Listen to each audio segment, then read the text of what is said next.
Ooh, new podcast intro angle. How's it going, everybody? Thanks for joining me on another episode of the Emulsion podcast. Special also shout out to everyone on Patreon who can see this box right here, because some of that stuff's going in your gearbox this quarter.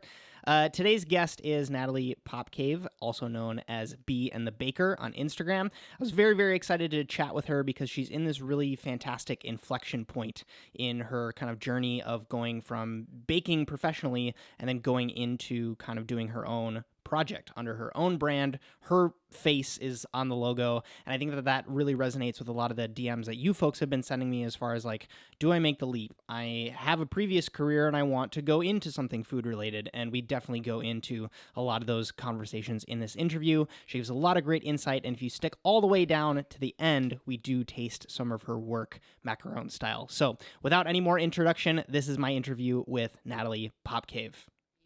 It's not that weird, though. We have to go, you know where we have to go is this place up in Ballard. Zen Dog is his name. He has a house, and you can go in his house, and he'll do a tea service for you. I would love that. It's that awesome. It's super fun. Yeah, I'm super into tea. Yeah. I drink all sorts of teas, but we definitely not need for me. to do that. I wanted to talk a little bit about your struggle with SEO and the name of Bee and the Baker, just in case someone else has, an issue, and, any practices that you've gone through that might provide some value to someone who also wants their bakery to be called the Flower Box, and there's 18 other people who have already chosen that. Would you change your name? Would you? Never. Okay. Never. Bee and the Baker is a very special name to me. Bee is my dog. Mm-hmm. She means the world to me, and everyone always makes fun of me for saying that she means the world to me because they're like, don't you have a husband in your life? To which I respond, it's not called Travis and the Baker, it's called Bee and the Baker. But as I mentioned before, this account on Instagram just started as something personal and dumb and no stakes whatsoever, just posting some pictures of my dog and my cupcakes. And it has grown with me. And when I finally realized that I did want to own my own business and I want to do this, I was coming up with names for the business, and everyone was confused as to why I was coming up with names. I was like, well, it can't be Bee and the Baker. That's just my Instagram account. That's not the name of a bakery. So I was like, is it Bee and the Bakery? And everyone's like, no, that doesn't make sense. Yeah. So I just ended up sticking with Bee and the Baker, and it just means so much to me because I can track exactly where I came from, and Bee is always by my side, and she's my baby girl, and yeah, I would never change the name, but there are a lot of Baker Bees, and the Bee Baker, it's not an original name. Yeah. Which I think if I was coming up with a name for the business, I would have come up with something different, but Bee and the Baker is just so special to me on a personal level that I'm willing to struggle through that. But you do have Bee and the Baker LLC. Yes. You have beeandthebaker.com. That was not easy to get. Someone owned beeandthebaker.com. Someone in Connecticut who has a bakery called The Bee and the Baker. And they were just sitting on Bee and the Baker. They weren't even redirecting to their page. Interesting. Which was the most frustrating part to me. Like, if you're redirecting to your page to get more people to come to you, I understand that. Google owns Google with 3 O's and 4 O's and 5 O's to get people to go to Correct. Google. Yeah. So it frustrated me that they were just sitting on this website, not doing anything with it. I enlisted the help of Travis and his dad to help me negotiate with getting Bee and the Baker from this woman. And I even just wrote a letter saying, I'm just a girl with her dog trying to bake in Seattle. Like, I'm not a competition for you. Yeah. We're on opposite coasts. So I finally acquired beeandthebaker.com. Hell yeah. It just directs to my Instagram right now. I haven't gotten any content up on it yet, but again, that's another hat that I intend to wear at some point, getting my website up and running. But getting beeandthebaker.com was not an easy task, and that was just one very large hurdle that I had to face as soon as I opened the business. So it was kind of, I jumped into business ownership, and my first hurdle was getting my own website, and it was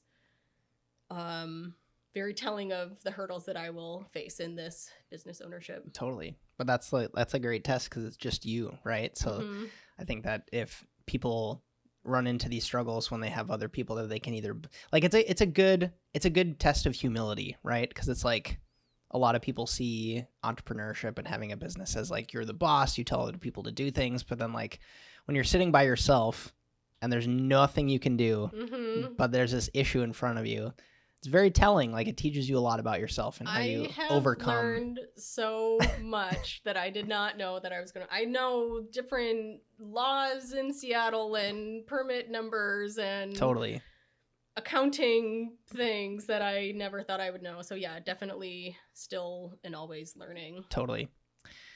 I'm going to ask you a question that I normally ask people, but it's also kind of a collaboration with @BloomingJenny on Instagram, because I normally like to ask, what can chefs be doing better to help the next generation? But she wants to know tips for aspiring pastry chefs just getting started in the industry. So you can do a riff on either of those questions.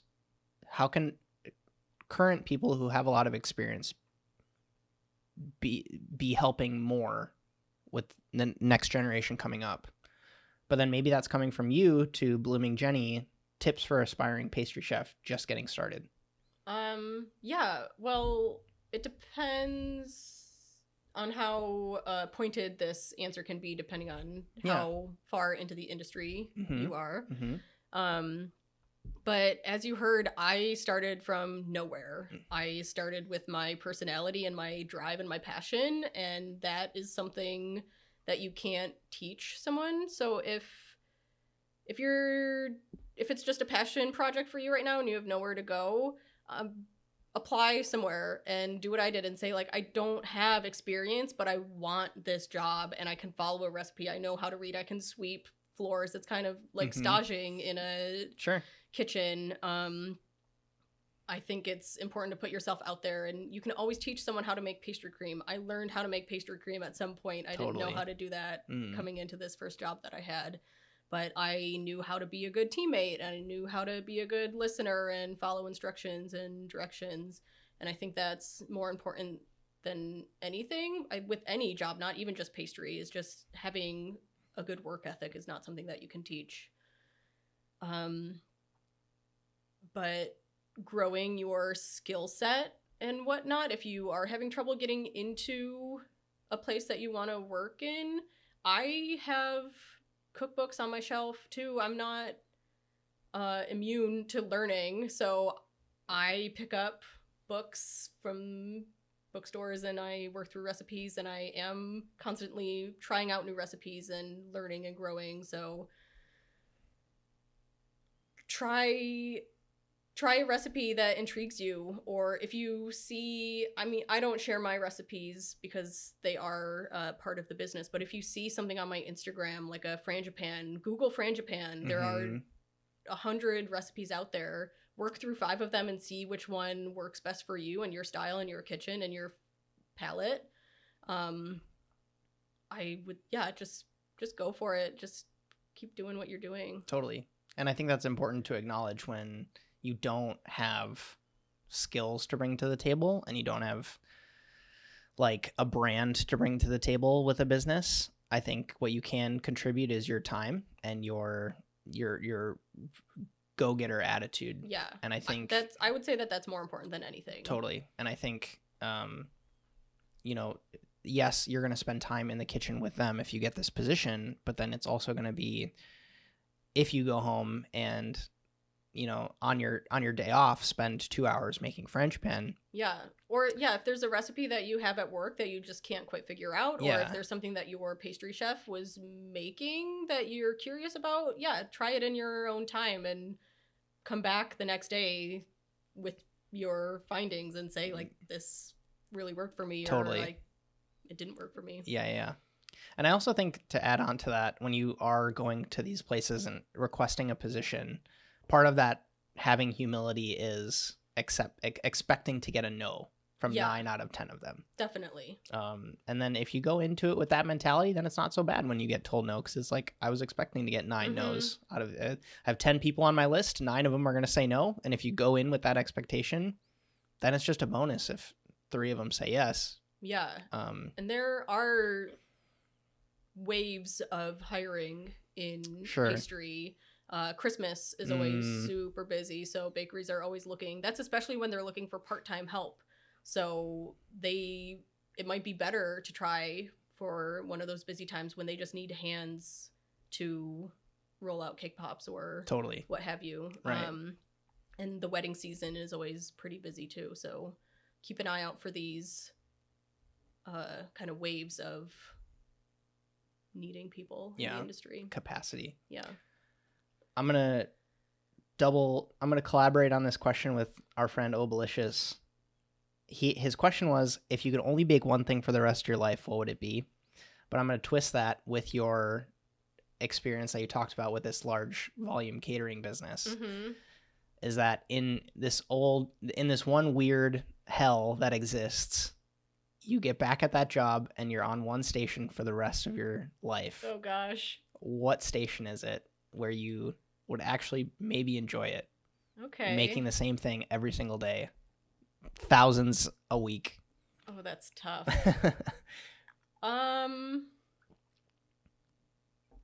Maybe doing like cookies, scooping out cookies or something. At least you get some good like forearm strength out of that, and digging into the Hobart will work out your muscles a little bit. Sure. And there are different kinds of cookies that I could still be doing something slightly different. Mm-hmm. That's a really tough question. Yeah, variety's the spice of life. Yeah. Man. Yeah. Do you think? I don't think that's a great question. That's Sorry, true. Yeah, it's tricky to say. He had another one though. If you were stuck on a desert island, spelling and puns intended. Desert island. Desert island. What baked good would you have? Maybe this is eating. I am a sucker for chocolate. Got it. Anything chocolate. I've always been this way. When I went to pastry school, I briefly had some what am I trying to say? A realization that there is something else in the world other than chocolate. So I got familiar with doing some really fancy like raspberry cakes and whatnot. But I have regressed to chocolate. I just love chocolate. Sure. Why does that not show up on your Instagram more? I mean, you're very fruit forward. I am very fruit forward. I don't know. Interesting. I guess I could say that it doesn't do as well. Yep. It's harder to style and photograph Agreed. a chocolate cookie. I mean, I just posted a Mexican chocolate tart the other day, so that counts for something. But I mean, I guess this is also like what you would eat on a desert island, not necessarily what your clients necessarily want. I am behind the scenes. I'm making myself cookies and whatever, so I am eating chocolate. Sure. It's fun to play with other flavor profiles though. Yeah. And I guess that's what is more so showing up on Instagram. When you travel, what do you seek out pastry shops to go to? Do you get more inspired by savory food or aesthetics or? Not so much savory. I would eat desserts for the rest of my life, whether I was on a desert island or not. Yeah. If I would keep all the teeth in my mouth and keep a reasonable weight, I would definitely only eat sweets forever. Sure. So savory does not inspire me. Interesting. Which is interesting because Travis is not a sweets person. He's super savory and he likes the more stinky things, mustard and sauerkraut and barbecue. So he would love it if I did more savory, but no, it's not for me. But traveling, I almost always map out some sort of little pastry shop tour of where I'll be and try to draw inspiration from their techniques or their flavors or just going with the shapes that they have in the shop, going off of that tumbling blocks pattern again. If there's a cool tile on the floor, I draw inspiration from that. And I almost always try to bring back some sort of ingredient from my travels to try to bake with when I get home.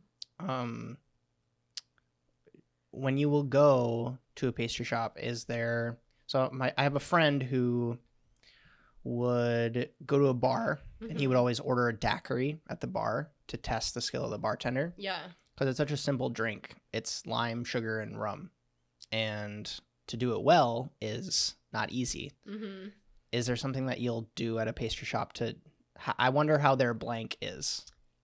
It's usually a croissant or a Queen Amande. Got it. I love Queen Amande. So good. Yeah, so that's normally a good test for me. Yeah. When I go somewhere that I am new to, I'll normally look up what the shop recommends as their signature, what either the Yelp reviews or Instagram comments are saying is the best thing on there, and then something that strikes me. Sure. And don't judge me if I say that I eat all three of those, Yeah. because it normally is. Yeah. Travis will take a bite and be like, yeah, it's good. But for me, it's the first few bites are like, wow, this is good. Totally. The next few are trying to break down flavors and textures.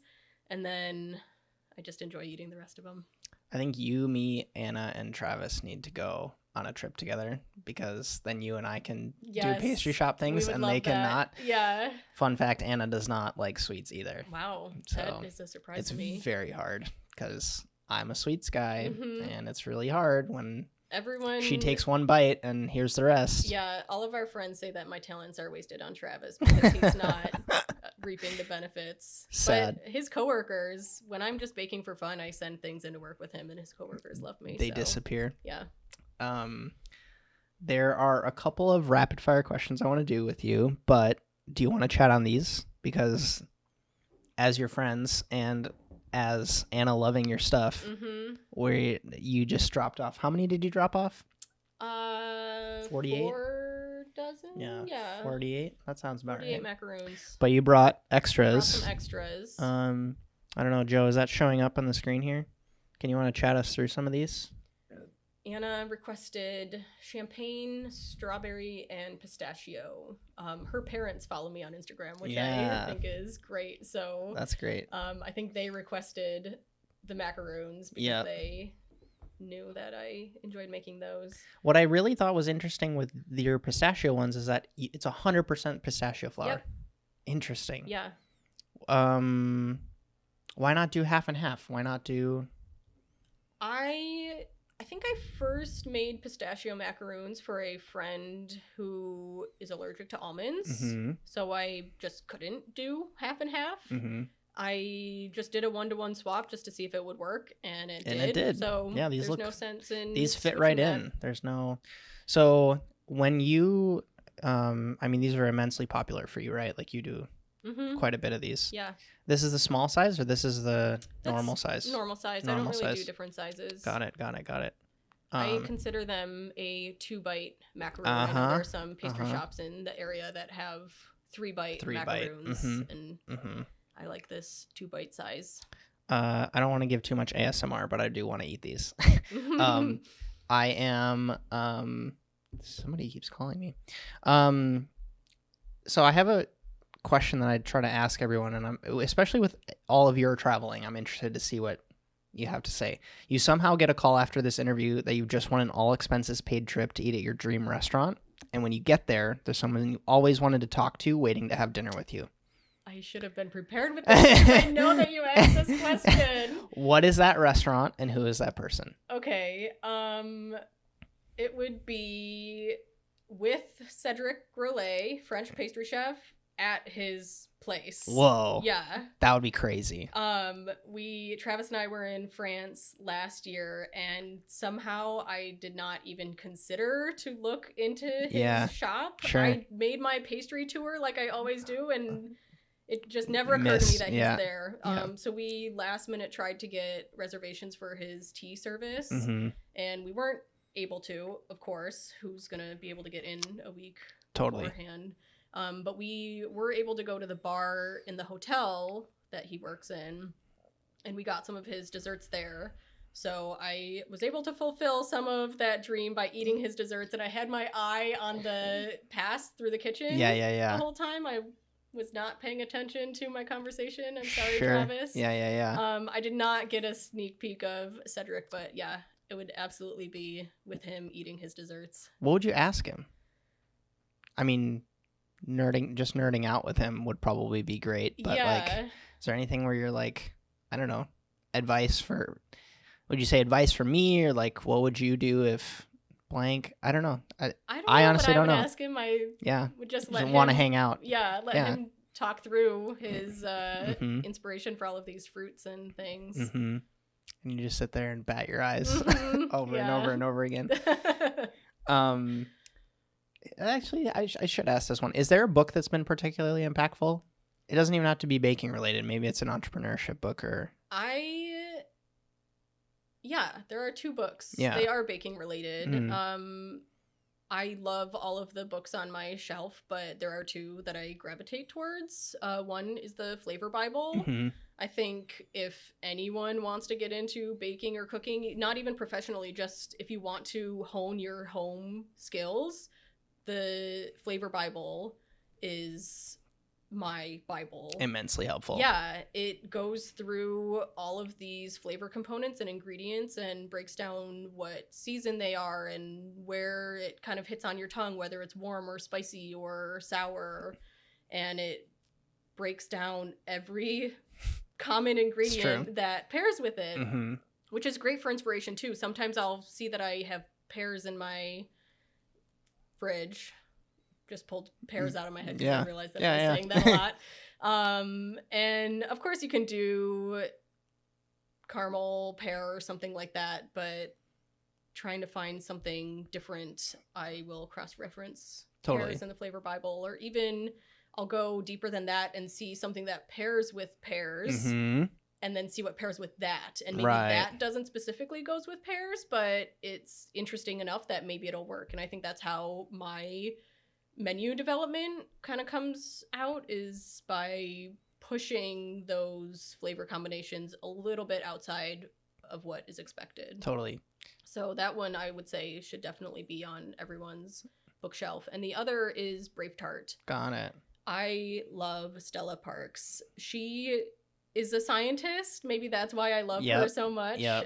Same level. She is always posting in her stories and always has these little prefaces before each of her recipes saying how these recipes came about and where her inspiration came from and where she tested ingredients and how maybe too much baking soda did this or things of that nature. So I love that she is really scientifically minded and is really nailing these recipes. And she does kind of classic American desserts that are elevated. So her book is full of homemade Oreos and Twinkies and interesting. I haven't tried those recipes, but she just has really good base recipes. So if I want to make chocolate chip cookies for a friend, I'm gonna go to her book. Or if I want to just do a really simple yellow cake, I head to her book. Sure. Yeah. That's a good one. I should get that one. Yeah. Mine that I use for baking is up on that shelf. It's the Bouchon Bakery cookbook. Yeah, that's a good one too. Also really good for like, I just want to make a basic sablé. I just want to make a basic pastry cream. Yeah. Most of them are in there, and they're very like,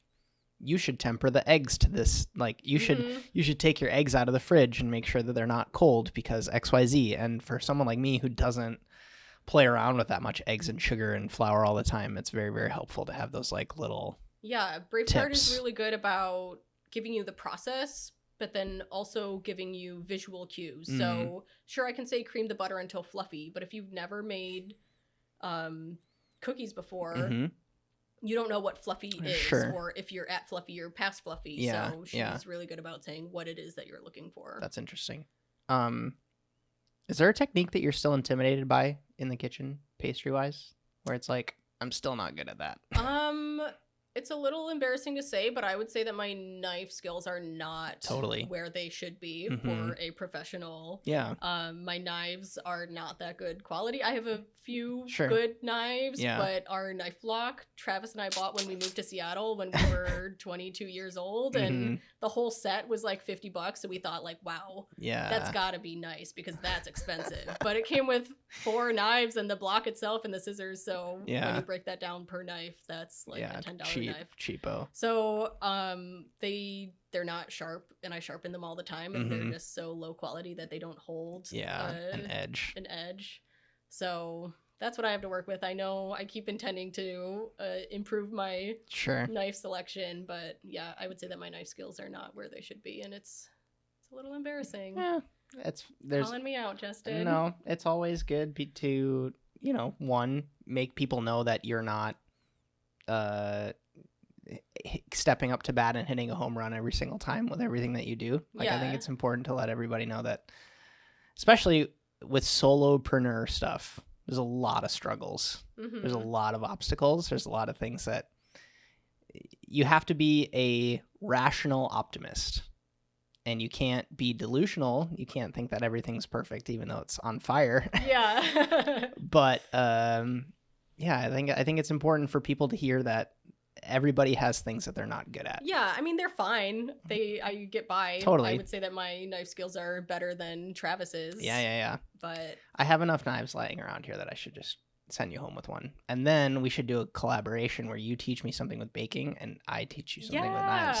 We can That do sounds that. like I a like good that idea. idea. So you see how this stuff works? I think that's just kind of awesome. I think I went through all of the things that I wanted to ask you, but if there's anything that you want to chat through or anything that you want to leave people with, anything that comes to mind that you want to get out into the world to share.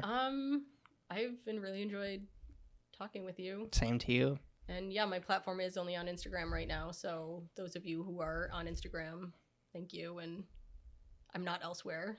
I do get the question For often now. of, where can I buy your stuff or anything? It's all Instagram in my own kitchen right now. Yeah.